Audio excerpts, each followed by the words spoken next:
crisis group released a report on Sri Lanka, essentially focusing on the authoritarian turn of the government in recent months and the need for international action. That actually was the title of the report. We're extremely concerned that at this point, if there are not fundamental steps taken to move the government back towards democracy, respect for the rule of law, respect for independence of the judiciary, that there's a real danger of recurrence of violence in that country. Last year, the United Nations Human Rights Council, recognizing that there had not been any movement by the government in any real sense towards accountability for the war crimes that took place 3 years ago, passed a resolution requiring the government to take actions aimed at ending impunity, carrying out investigations of the credible allegations of war crimes, ending the militarization in the north of the country, and providing a greater access for the displaced to return to their homes. Unfortunately, now after a year, it's clear that those actions have not been taken. The United Nations Human Rights Council started this year's session, and it will take place over the course of this month, with every expectation that there will be another resolution which will essentially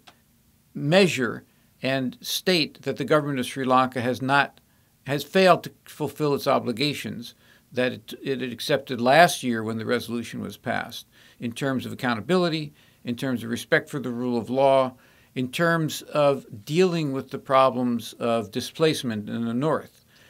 And we're hopeful that a very strong resolution will pass. And if the government fails to act, we're calling in this report for an international commission of inquiry to be established by the UN in order to carry out the appropriate investigation of credible war crimes that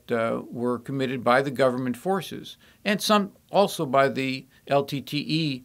forces 3 years ago. In addition, during this year, the government has essentially fired the Supreme Court justice who was carrying out her responsibilities, impeached her, and undertaken additional steps to concentrate power in the hands of the executive. There is a new Channel 4 video, almost a full-length motion picture, that depicts these horrendous atrocities. There was an additional accounting by the Office of the High Commissioner of Human Rights in terms of recognizing and